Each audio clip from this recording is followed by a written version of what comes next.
The night shift at the psychiatric ward was never my first choice, but financial necessity gave me no other option. The soft hum of the fluorescent lights buzzed above as I made my rounds. I did not want to be here on this night because the moon was full, and odd things seem to happen when the moon is full. On top of that, a tempest of rain, thunder, and lightning raged outside.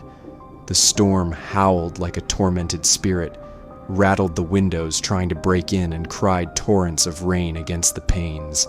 The sporadic bursts of lightning illuminated the surroundings in eerie flashes, casting grotesque shadows that danced along the walls.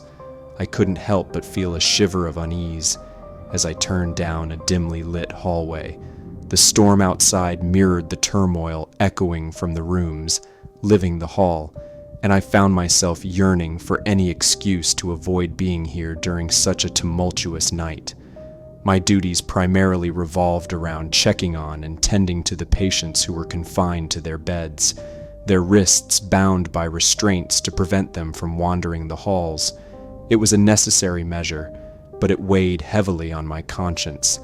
The dimly lit ward felt like a prison, and the patients' anguished cries echoed through the stormy night. One particular patient, Mr. Jacobs, was a constant source of concern. He was a tall, gaunt man with wild, darting eyes that seemed to see into the depths of the unseen. I approached his bed cautiously, the overhead light casting eerie shadows on his emaciated form. "Good evening, Mr. Jacobs." I greeted him softly, my voice barely a whisper in the oppressive silence. He responded with a chilling smile, revealing a row of jagged, yellowed teeth. His leering eyes never left mine, and I couldn't help but shiver under his gaze. As I checked his restraints, the feeling of being watched intensified. I couldn't shake the sensation that there was something lurking just beyond the periphery of my vision. The patients in nearby beds muttered incoherent words, adding to the sense of unease that hung in the air.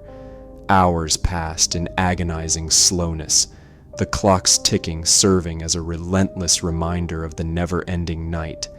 My nerves were frayed, and I longed for the first light of dawn, but as the night deepened, a sense of dread settled in my chest. It was during one of my routine checks on Mr. Jacobs that I felt a cold, bony hand close around my wrist. I froze, my heart pounding as I turned to face him.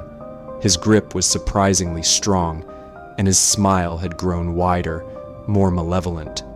"Join us," he croaked, his voice low, deep, and crackling.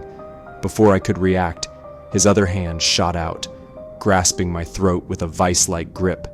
Panic surged through me as I was pulled down to his bed, struggling to break free from his iron hold. In that dreadful moment, the entire ward seemed to erupt into chaos. Other patients, their faces contorted in madness, shrieked and laughed maniacally. They pointed bony fingers at me and stared at me with hollow eyes devoid of sanity. Their voices blended into a shrieking symphony of madness, drowning out my desperate cries for help. I gasped and wheezed, my vision growing dim as Mr. Jacobs' grip on my throat tightened. My fingers clawed at his skeletal hand, my nails digging into his papery skin. But the deranged patients paid no heed to my plight, lost in their own nightmarish revelry. The room spun around me, a whirlwind of insanity and despair. I felt a maddening pressure building in my chest, and terror threatened to consume me entirely. Each passing second felt like an eternity, and it seemed that no one could hear my agonized pleas for salvation. As the darkness closed in, an instinct for survival surged through me. Summoning every ounce of strength, I wrenched myself free from Mr. Jacobs' grip, collapsing to the cold, unforgiving floor. The madness continued around me. Thunderous laughs boomed outside and throughout, but I had escaped the clutches of one malevolent soul. Shaken to my core, that night, my shift had brought me face to face with a terror beyond comprehension. The chilling whisper of Mr. Jacob's invitation and the cries from tormented patients around shined a light on what dwells deep within the forsaken few who call this place home.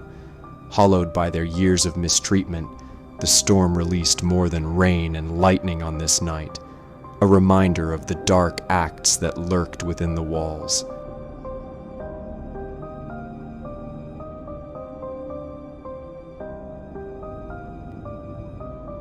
As a long-haul truck driver, the night shift was my domain. The open road stretched before me like an endless black ribbon, illuminated only by the pale glow of my headlights and the soft hum of my rig's engine. It was a solitary existence, one that I had grown accustomed to over the years. The truck's headlights cut through the darkness, revealing fleeting glimpses of the woodland that surrounded me.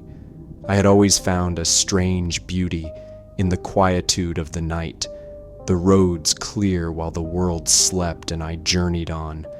The radio crackled to life, a static-laden voice breaking the silence.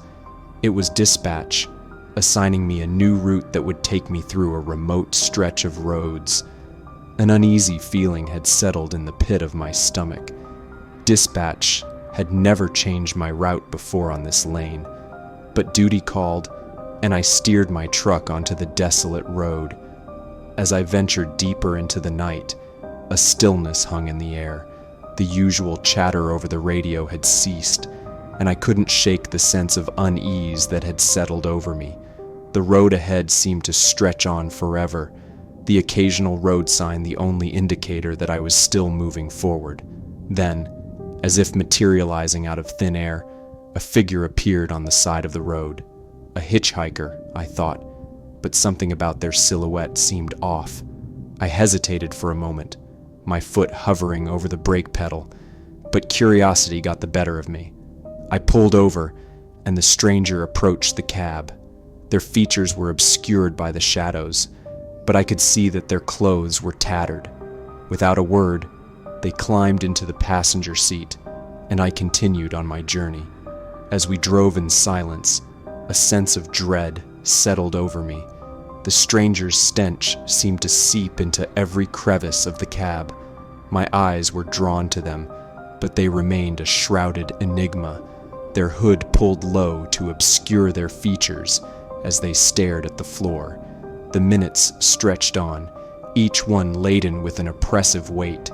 I couldn't explain it, but the atmosphere inside the cab had shifted, as if the air itself had grown thick with foreboding.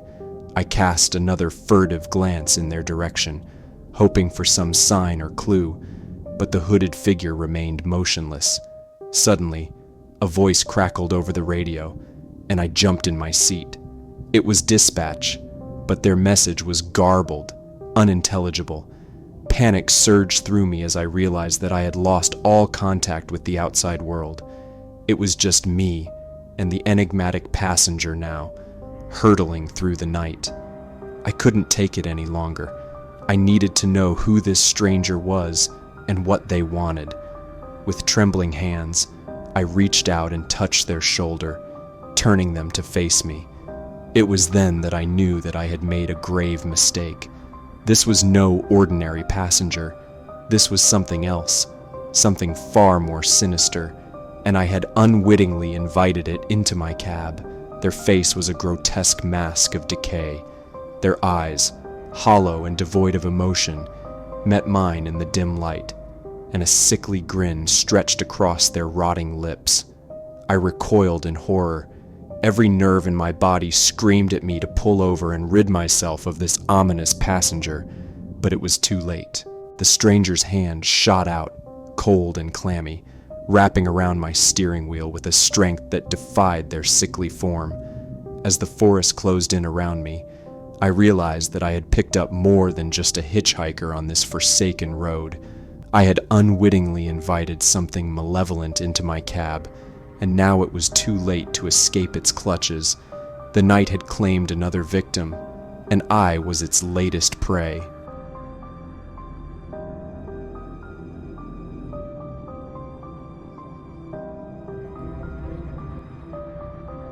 As I stood behind the counter of the local gas station, the night stretched out before me like an endless abyss. Working the night shift had never been my first choice, but it was a small price to pay for the extra income, and I had grown accustomed to the stillness of these late hours. On most nights, it was a quiet, uneventful job. The people in our small town were usually tucked away in their homes by this hour. As time dragged on, I found myself glancing out the window more frequently, half expecting to see a car pull to a gas pump. Instead, I saw the pale glow of the streetlights cast long, distorted shapes. The steady patter of rain on the gas station's roof and the occasional rumble of thunder in the distance added to the atmosphere on this night. I forced myself to focus on my work. The low murmur of the radio provided a welcome distraction from the monotonous tasks of rearranging the shelves of snacks and scanning the security cameras for any signs of activity. As I watched the last hour of my shift tick down, the door chimed as it swung open, and a man stumbled into the store. I glanced up to see a figure entering, his hood pulled low over his face. The rain had plastered his clothing to his frame, and he moved with a cautious, almost hesitant step. Rainwater dripped from his soaked clothes, his breaths coming in ragged gasps, and his frantic, wide-eyed expression caught my attention. I offered my usual greeting, but the man gave no reply. His eyes scanned the store as if searching for something or someone. Then, his gaze fixed on the door in the back of the store, and with a burst of desperate energy, he sprinted in that direction. Without thinking, I followed him. As I stepped to the back office door, the bell above the entrance chimed again, announcing the arrival of 2 police officers. They had their guns drawn, their faces tense. I pointed toward the back and told them that a man had just run through here. They ordered me to get back and go behind the counter, their attention fixed on the office door. The officers approached the back office cautiously, their voices loud and commanding, as they shouted for the man to reveal himself. They thoroughly searched the room, all the while shouting various orders, but it yielded no results. They returned to me, visibly perplexed, and asked if there was another way out. I assured them that this was the only entrance and offered to show them the security footage. As I rewound the tape, a loud crash echoed through the store, causing all of us to jump. We turned to see the man sprawled on the aisle floor, having fallen through the ceiling. The officers sprang into action, quickly apprehending the man and securing him in handcuffs. It was a chaotic scene, but they handled it with the expertise of trained professionals. As they led the man away, I couldn't help but chuckle at the thought of the man crawling through the air vent. I reported the incident to the gas station owner and left for home, grateful that my shift was finally over. As I settled in for the night and turned on the TV, the news began to broadcast a chilling story. A man had broken into 2 homes, killing those while they slept. The news displayed his picture for all to see.